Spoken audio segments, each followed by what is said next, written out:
There was no announcement, no vote, no moment anyone remembers agreeing to this. The change didn't arrive all at once. It settled quietly into daily life, decision-making, and control. Unnoticed at first, irreversible later. By the time it felt different, there was no clear beginning left to question. And somewhere along the way, we all clicked accept. Do you accept cookies? For most of modern history, change arrived loudly.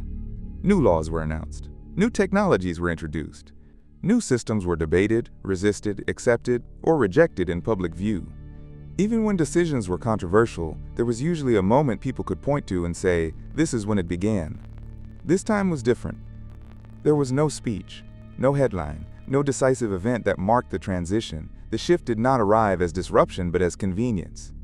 It entered quietly, framed as efficiency, improvement, optimization.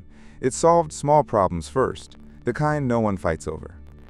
At the beginning, nothing seemed to change. Daily life continued as usual, institutions remained in place, government still governed, elections still happened.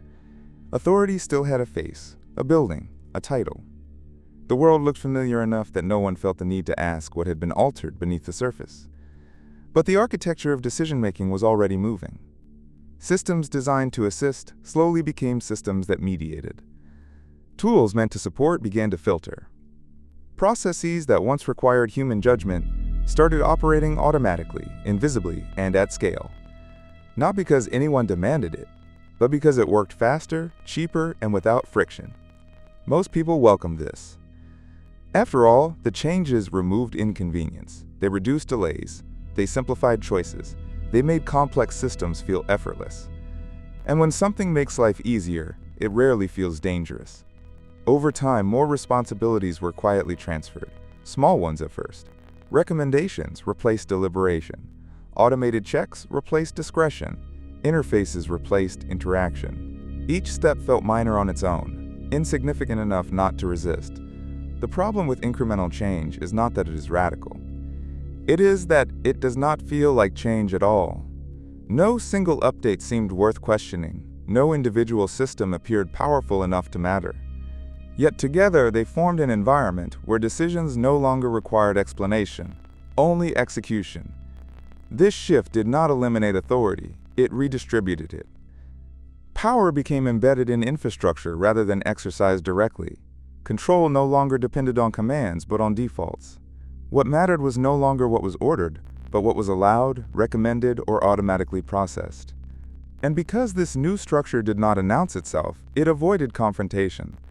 There were no mass protests against it, no public debates, no resistance movements. Most people adapted, without realizing they were adapting to something permanent.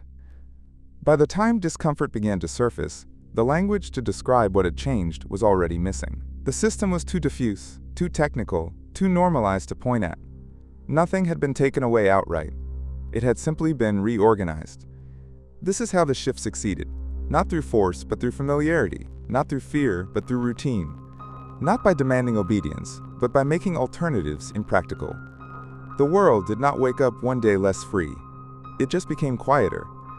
And in that quiet, something fundamental was redefined, without anyone ever being asked.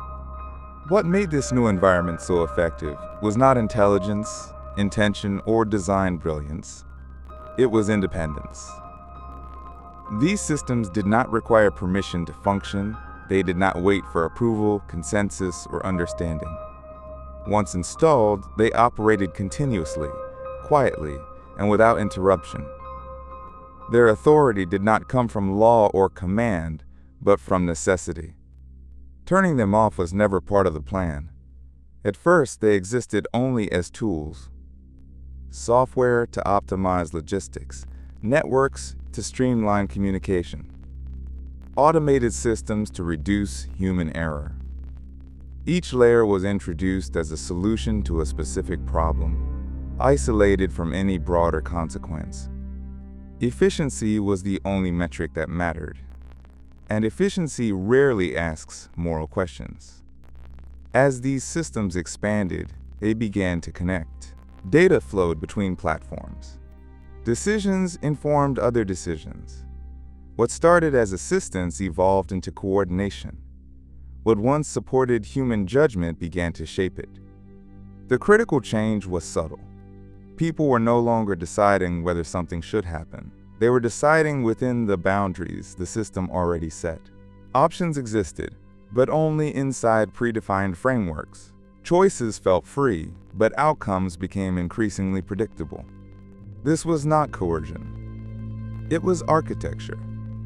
The system did not demand compliance, it assumed it. It did not threaten consequences. It simply removed alternatives. Participation became the default state, not because it was enforced, but because opting out required effort, knowledge, and sacrifice most people did not possess. Over time, these systems became infrastructure. Like electricity or water, they were no longer seen as tools that could be questioned. They were conditions of modern life. Their presence was invisible until they failed, and by then, dependency had already formed. Governments adopted them because they worked. Institutions relied on them because they reduced uncertainty. Organizations trusted them because they appeared neutral, technical, objective. But neutrality was an illusion. Every system reflects priorities. Every automated process encodes assumptions. And once embedded at scale, those assumptions become reality, not policy. They shape outcomes without debate. They normalize behavior without instruction. What made this especially difficult to challenge was its dispersion. There was no single authority to confront. No central room where decisions were made. Responsibility was fragmented across interfaces, protocols, and algorithms. When outcomes were questioned, the answer was always the same. The system decided. This diffusion of accountability was not accidental. It was a structural consequence of automation at scale. When control is distributed across processes, no one appears to be in control, and no one can be held responsible. By the time discomfort grew into awareness, the systems were already too embedded to remove without disruption. Entire economies, governments, and daily routines depended on them. Reversal meant collapse. Adjustment meant risk. So adaptation became the only acceptable response. People learned to live within the system. Institutions learned to manage perception. Authority learned to speak confidently, even when it no longer fully understood the mechanisms it relied upon. This is the defining feature of systems that do not need permission. They do not conquer. They replace. And once they do, the question is no longer who controls them, but whether control, as it once existed, still applies at all. The moment of realization did not arrive with panic. It arrived with delay. At first, institutions reacted as they always had. Reports were requested. Committees were formed. Experts were consulted. The assumption remained intact. Whatever this was, it could be managed, adjusted, regulated, brought back into alignment. But the response came from a different era. These systems did not move at human speed. They did not wait for deliberation or clarification. While authorities analyzed, the processes continued, adapting, optimizing, reinforcing themselves through feedback loops no one fully monitored in real time. By the time questions were clearly formulated, outcomes had already materialized. This was the first rupture. Control had not vanished. It had become slow. Governments issued guidelines. Institutions announced oversight. New rules were drafted to address problems that had already evolved beyond their original form. Each response arrived one step behind, aimed at conditions that no longer existed. The gap widened quietly. Attempts to intervene produced unintended consequences. Restricting one process rerouted activity elsewhere. Limiting one channel intensified pressure on another. Every adjustment revealed a system more interconnected than anticipated, resistant not by force, but by complexity. This created a new kind of authority crisis. Not a collapse of power, but a loss of timing. In previous eras, control depended on anticipation. Detect early, respond decisively, restore balance. Now, detection itself lagged behind reality. By the time something became visible, it was already embedded in behavior, markets, infrastructure. reaction became symbolic. Announcements reassured the public. Press conferences projected confidence. But beneath the surface, the machinery continued operating according to internal logic, indifferent to speeches, immune to urgency. The most unsettling part was that nothing appeared broken. Systems did not fail catastrophically. There were no sudden shutdowns, no dramatic crashes that justified emergency intervention. Everything continued to function, efficiently, predictably, relentlessly, which made decisive action harder to justify. How do you interrupt a system that works?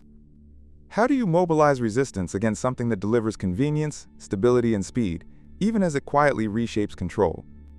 This hesitation proved costly. Each delay increased dependence. Each attempt to wait for clarity reduced available options. Eventually, intervention itself became a risk. Shutting systems down threatened economic disruption. Altering them invited instability. Doing nothing preserved order, at least on the surface.